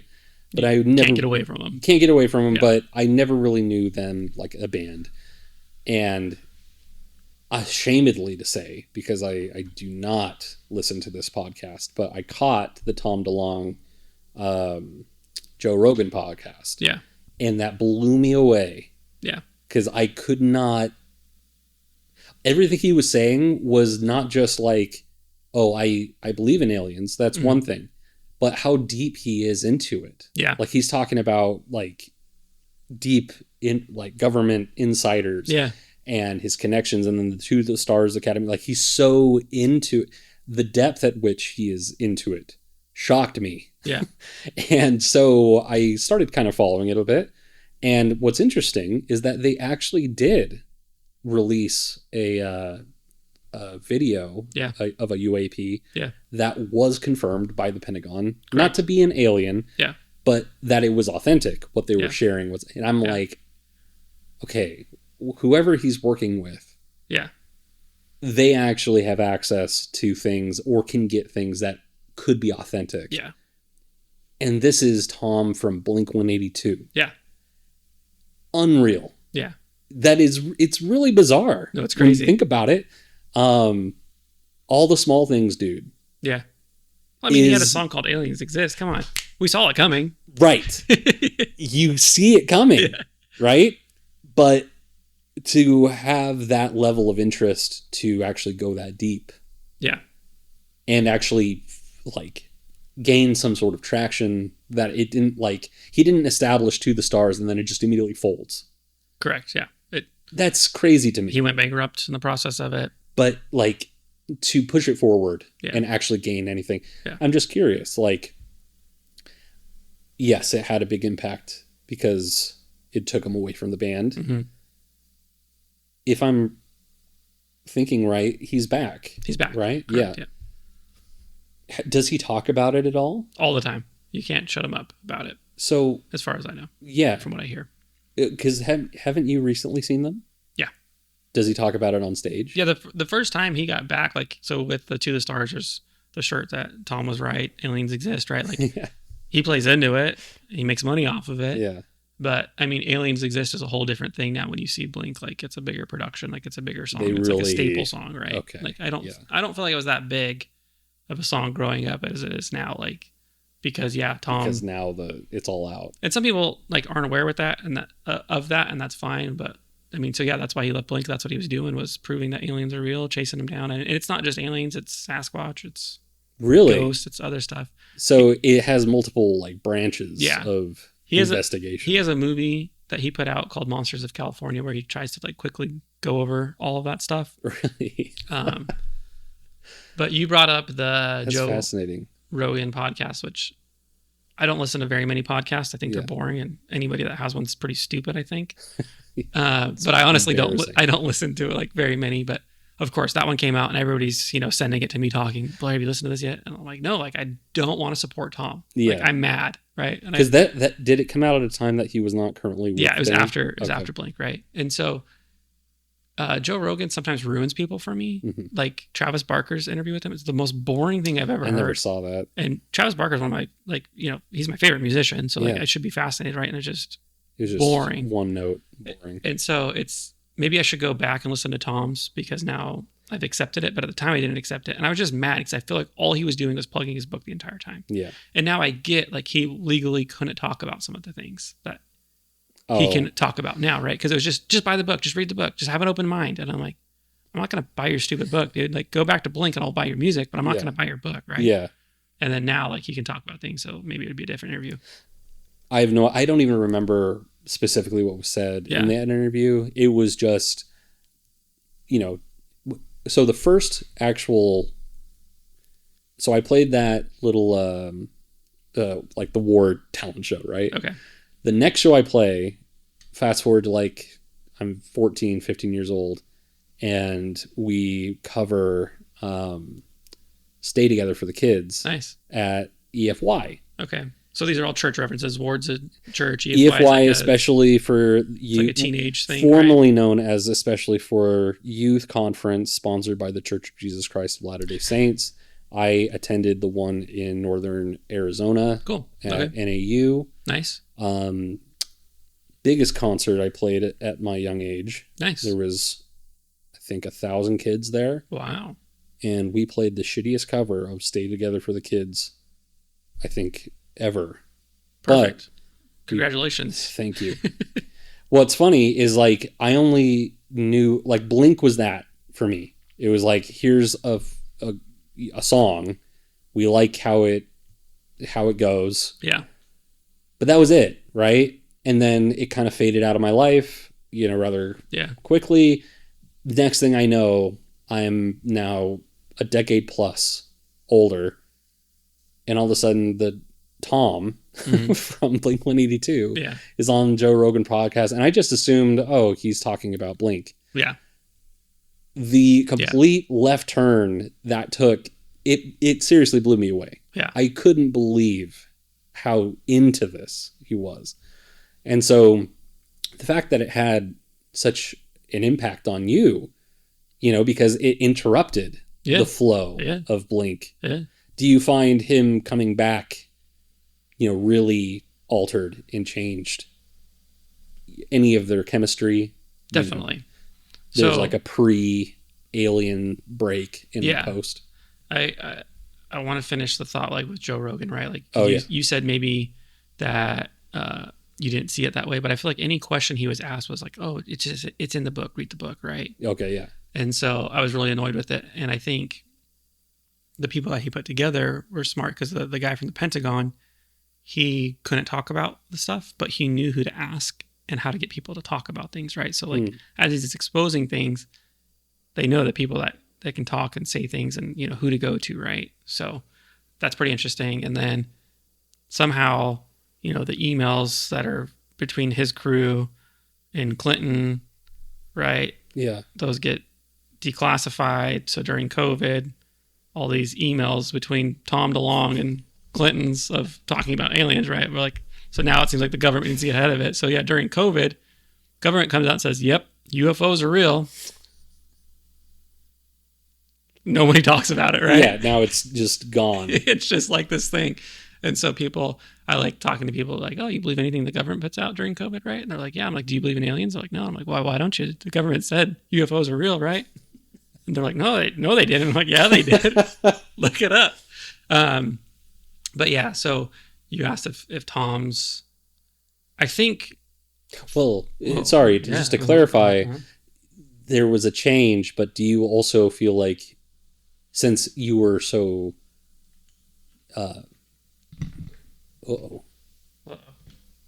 since you were so angry with Tom, pissed for leaving Blink, yeah, do you think anything they would have wrote after that you would have been listening to with, you know, unbiased ears, or were you actually happy that he came back?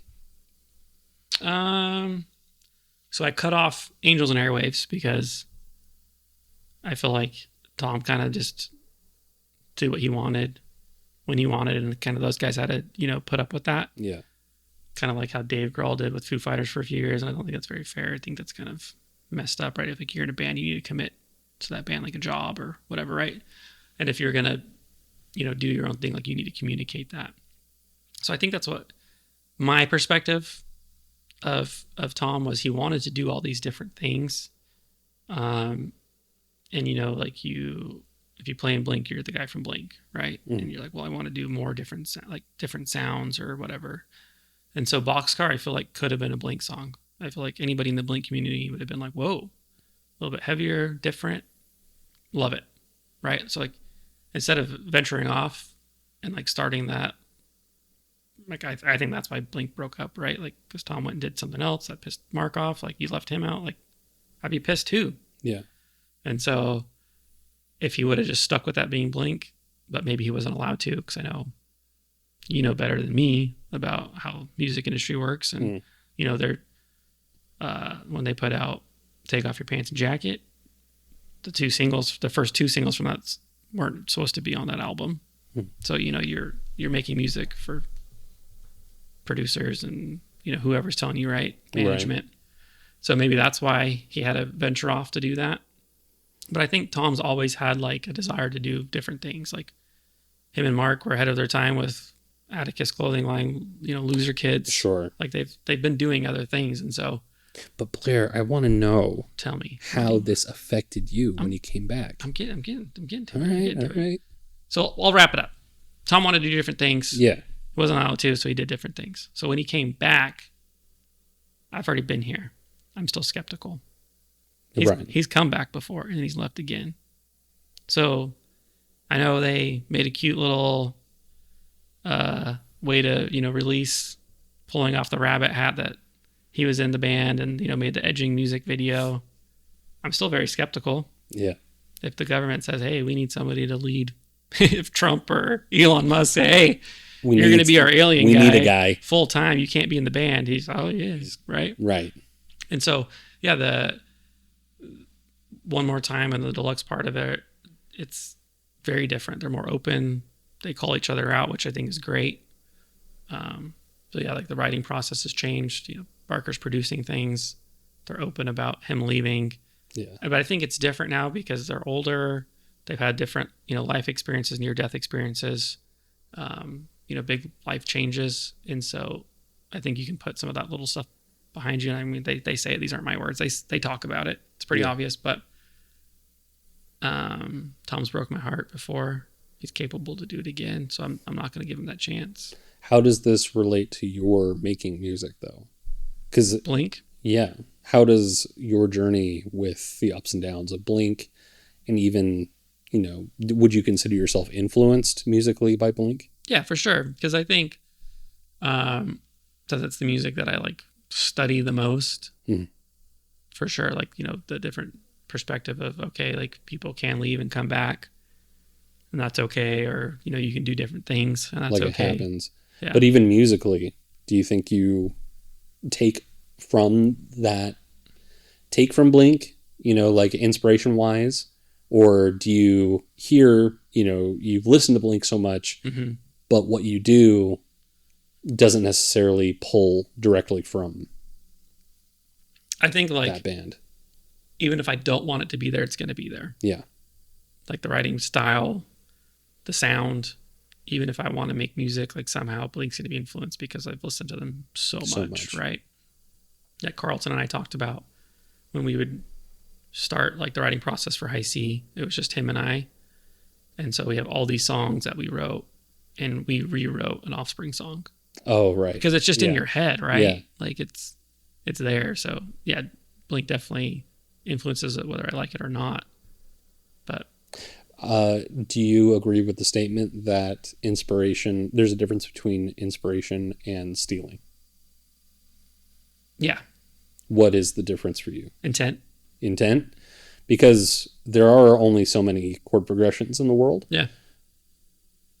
If you wrote like this Offspring song that you accidentally wrote, right? Even though you wrote maybe a similar progression, or, you know, I don't know how close it was or not. Yeah. Since it was being filtered through you and Carlton, do you think it would have been, people would have heard it that way? Like, oh, this is an Offspring song. We couldn't do it knowing that. Yeah, because you called yourself out. Yeah. But do you think if you went forward with it, if you played it, do you think it would have sounded like the Offspring? No, it would have been different. Yeah. Because it would have been a full band. But at that point of it being like, oh, this is that. We thought it was cool. We thought it sounded good. And we realized like, oh, yeah, it is cool. And it sounds good because it's on the radio. And there's always that moment when you're writing. If you call it out, I feel like that's when I lose love for whatever I'm writing. For sure. Right? It's like, even if it's going to be filtered through my own hands or my own production, and I can make it not sound like that record, I already know, oh, this is the Offspring song. Yeah. You know, or this is the whatever song. Because it's somewhat inescapable, but I'm just curious, with your experience in songwriting, is that something you watch out for? That's the only time like that's really been that I remember being like an issue where it was really, I do think like inspiration for a song, like if you're like, oh, I really like this song, so like I want to take this song, I want the same feeling or emotion to come from this song and make it my own. I think that's totally fine. I think that's absolutely very acceptable. Yeah. And sometimes people catch it, sometimes they don't. I hear songs all the time where I'm like, that song sounds exactly like this song. And I think if you went to the artist, if you're like, did you realize? They'd probably be like, no. Right. Do you like that song? They'd be like, yeah. So it's like. And it is that gray area, because sometimes people do write intentionally, you know, to be similar to another song. For sure. But I do find often, you know, it is it's an honest mistake most of the time. Yeah. So with your future endeavors in music, what do you want to do with music? Just be part of it. In what capacity? If I could play music often in a live setting, I would love that. If I could, you know, help out with a band, if, you know, either helping out with their sound, just being there, being part of it. I love just it. in it. But mostly I want to. In the live setting. Yeah. Yeah. Mostly I want to play it. I like recording and stuff like that. I like hearing like, hey, I did this. I came up with that part. But I think I'm too afraid to share music with people. So maybe that's not the best avenue for me. And like I said, I'm not that good. Like, yes, what I've done has been fully mine. Yeah. But I just like playing it. I like the live energy. I like that you can play hard. Because when you're recording, they're like, hey, calm down. Like, it's coming through too much. When you play live, no one ever says that. You just tell everybody else to turn up their amps. Yeah. And, you know, that's a separate discussion, but I would love to record with you at some point, because, I mean, recording drums, especially, I can only imagine the songs that you're recording are, you know, fast and hard, right? Just the way I like it, baby. You need to hit the drums hard. I'll hit that hard, you know. Yes. I'm the guy for that. So just if you're recording like a punk song and your engineer tells you to, hey, don't hit that so hard, get a new engineer. All right, perfect. It's not you. Yeah. It's not you, Blair. Yeah. It's the engineer. Blame the engineer. All right, I blame you. So I want to put that in your head because you are not in a genre where you need to let off the gas. Yeah. So please never stop hitting hard. With now being in the Arizona scene for a little bit. Yep. You know, are you looking for bands? I would love to be in a band here. Yeah. Yeah. Any kind of band. I mean, you know, there's bands I'd rather be in than some other ones. But you wouldn't play just to play. Maybe. If it was a good fit, maybe. What's a genre you would never want to play? You know, like I don't like country at all. Okay. But I feel like I can maybe do it. But you would just to do it. If you went to the bar tomorrow and bumped into a guy who says, "Oh my God, my bluegrass." Yeah, that would be folk band. That's too slow for me. It's got to be fast. Okay. Ish. My country band needs a drummer. We play like modern radio country. Maybe if it's fast. Because it's kind of it's modern country is really close to rock. That's what I'm saying. Maybe I could do it. Okay. Maybe like one of those things like, yeah, I'm in this band. I'm just part of it. Yeah. But yeah, pop punk, rock, punk, post-hardcore. That's your jam. You know some people in the scene. You isn't the homie from Scaring Kids? Doesn't he live here? He lives here, yeah. Not too far away. So you definitely have connections like in the scene. You know, if anyone's looking for a drummer, you got to hit my boy Blair up. Yeah, I joined the Arizona group for musicians. Nice. There's a lot of drummers, though, available. Which is a unique problem to have. Yeah, it's interesting, yeah. Yeah. I didn't expect that, but most of them are drummers that are available. That's interesting. Yeah. Wow. Oh, yeah. Oh, yeah. This is one of your questions. It's what your definition of punk is. Oh, you're going to ask me that? I am going to ask you that. On this? On this. Okay. So let me tell you something real quick. That was one of the original questions for the show. And somebody shared a post with saying, like, punk doesn't do that. And it doesn't matter what it was, right? Mm-hmm. It's just that punk doesn't do that. This. So there's rules on punk? Apparently. So I'm not going to say my definition of punk because I want people to say their definitions of punk and I want it to be like authentic. And I feel like as this has gone forward, like people are like, oh yeah, I agree with so-and-so. I don't want you to agree with so-and-so. I want your definition of punk. What if you do agree with so-and-so? They didn't agree with it, right? Okay. But what I'm going to say is I don't think punk has rules. Okay. So on just... That's the one thing I will say. The way that you approach it, punk, no rules at all. That doesn't make sense to me. Sure. Yeah. Maybe I'm too literal. Maybe maybe it's just my definition. I guess, would you distinguish there is a musical style known as punk? See, that's the thing that I love so much. The genre of punk versus the word punk. For sure. And that's what I really like is I've never said, what does a genre of punk mean to you?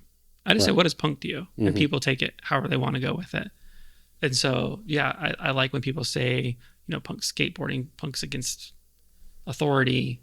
And like, those are things I agree with. Mm-hmm. I'm not saying my definition, but I'm saying I agree with those things, right? Sure. I think you're finding cute ways to escape the question. No, I'm giving some definition. I think you have, yeah. Yeah. So, but the genre itself, I think is fast, is aggressive, and is against something by bringing people together. Right. No, it unifies people for or directs them towards a certain goal, typically in the, against some sort of authority figure. Yeah. And I love it. And I appreciate that community. And I appreciate like the people that want to be part of it and that are part of it or that find a way into it. I don't think there's rules. Yeah. No, fair enough. I think we're approaching the end. And so I wanted to, I think one of the fun things that I don't know if you would consider these. I don't know if you would consider having guilty pleasures or not, because you already enjoy NSYNC. It's not something I want to go around saying. Well, you opened it up with this, but I did see them live. You saw them live. But do you have any guilty pleasure? What I love, like somebody said it, it's not my words, but they're like, if it's music that you enjoy, it's not a guilty pleasure. Mm-hmm. And like, I love that. But I do understand like the question of, what are your guilty pleasures, of meaning like, what are you a closet fan of? Sure. Right. And yeah, like me, I don't care. People can make fun of me for whatever I listen to. I grew up in the 90s. So yeah, the pop scene was big and huge and influential. Of that music was available, right? And it was acceptable and it was everywhere. And so it was fun to listen to. So yeah, that's what I would consider the guilty pleasures: the Christina Aguilera, Britney Spears, Spice Girls, NSYNC, Backstreet Boys. New Kids on the Block. I never got into them, but I hear they had a bunch of hits. They were dope. Did you ever get sucked into 98 Degrees? Yeah, a little bit. Which I love that music video reference and all the small things where they have the 182 degrees. Yeah. So that's great. I mean, Limp Bizkit, I would say is probably like a guilty pleasure. That's an interesting That's an interesting choice these days. Yeah. Because unless you were like you like bought into like the new metal culture. Yeah. Back in the 90s. Yeah. It was kind of embarrassing to say that you enjoyed Limp Bizkit. Yeah. I mean, the name alone. Yeah. It's something that you wouldn't want to say publicly unless you were like bought into that scene. For sure. Nowadays, everyone is like, oh yeah, I love Fred Durst. I love like Wes Borland. I love, everyone's very open about appreciating, because I love Limp Bizkit. But I just remember guarding that truth for a long time. Yeah. like really being honest with people of like, oh yeah, I really enjoy this band. Yeah, that was never a band. Like when people talk about music, middle school, high school, you never say Limp Bizkit first. Like you slowly. Unless you're in that scene. Yeah, you're like, do you like System of a Down? They're like, yeah, I do. That's true. Do you by chance like Limp Bizkit? Like, System was like a bridge. They like look around to see if anyone else is listening, and they're like, yeah, I listen to them. You're like, oh, let's roll together then. Yeah, and I mean, you could pick out the kids who like Limp Bizkit from a mile away. You could see the Jinko jeans. You could see their bleached little spiked head. Like, it wasn't hard to find a Limp Bizkit fan, but if you didn't dress like that or were not part of that scene or culture, and you said, oh, I really like Limp Bizkit, people were like, they didn't take you seriously. They really thought it's as insane as the appreciation for like Insane Clown Posse. Yeah. That's how like it felt to say, oh yeah, you might as well have just told someone, oh, I'm a juggalo. Yeah. If you listen to Limp Bizkit. Yeah. Like not 10 plus years ago. But now there's this kind of 90s resurgence happening. Crazy. And all of us closeted new metal fans We're out.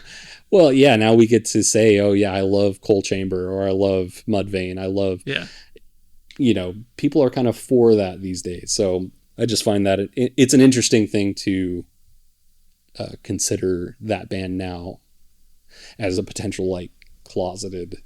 For sure. And maybe it's where I grew up, maybe the difference. But if I saw Genkos and spiked bleached hair, I thought Linkin Park first thing. True. And then Korn. Yeah. And then maybe they dabbled in Limp Bizkit. Papa Roach. Everybody loved System of a Down back then. Yeah. Disturbed was one of them, maybe. Like I did. I went deep into them. Yeah, so you liked metal as well. Static X back then was sick. Oh, dude. Yeah. Midwestern Trendkill, is that the name of the album? I think so. Something. Banger. Yeah. Incredible album. But at the time, if you said you were a Static X fan, people are going to look at you strange. Nobody, yeah. It's funny how, like, and I think a lot of people, you and me for sure, like going from pop so fast to just Papa Roach, Disturbed, System of a Down, like it changed so fast. Yeah. I mean, I listened to Eminem a ton back then, Limp Bizkit a ton, like that's what I had. That's what was available to me. Like pure white boy music. Yeah. That's what it was. And then somehow, like you incorporate Blink and Sum 41 and All American Rejects. Good Charlotte came out. When Good Charlotte came out, I was like, no. These guys are just posers. They're trying to do like everybody else's sound or look or whatever. Like, yeah. But now I love them, of course. Of course. You gotta like them. Yeah. Well, is there anything of your music career that we have not touched on, or anything that you would want to share? I think you touched me in all the right places. I've enjoyed learning all this about you. I can't believe you have such a large family. Nobody can. That is a startling fact to me. But I appreciate you allowing me to ask you these questions. And I think it's awesome that you set up this platform, to share these stories and that you have your friends on. I just think it's something that not many people can do. Not many people like having these types of conversations or are not skilled in asking questions and things like that. And I just appreciate the effort you put into it. Well, thank you, sir. I appreciate that. Well, thank you for listening to the Friends in Music podcast. Again, I am your host, Matt Christensen. Joined by Blair. Some random guy that you found. Some random guy. We didn't get to talk about baseball. I'm sorry. Because I also know you're an avid Dodgers fan. Correct, yeah.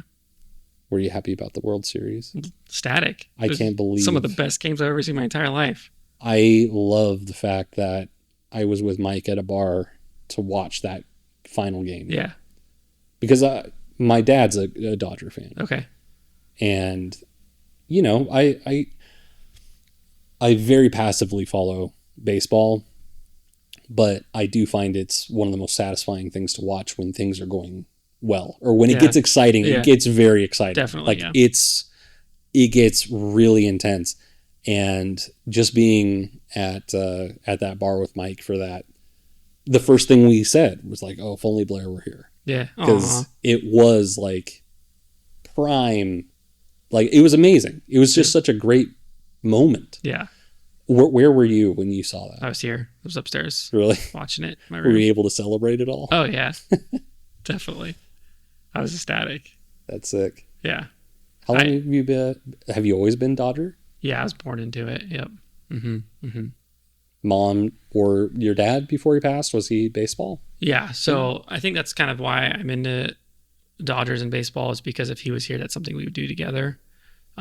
Before I was born, when the Dodgers were on the World Series in '88, my dad was moving, and my sisters told me that he packed up the moving truck and he left a TV in the living room, and they all slept in sleeping bags on the floor and watched the World Series. Oh, that's awesome. All in the living room. And so, yeah, I inherited that. My mom's from LA as well, and so her family's big Dodger fans too.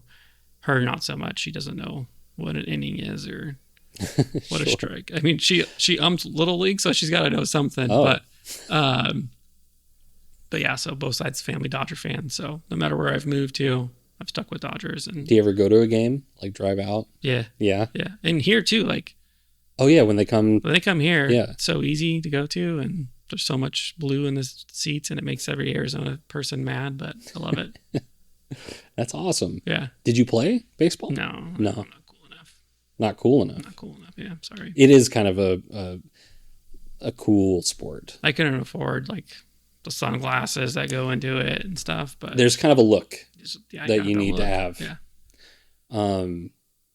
Yeah. No, I remember just countless Dodger games growing up. I grew up in California, and my dad and his friends were always going to Dodger games. Yeah. And so I just remember growing up going to them, and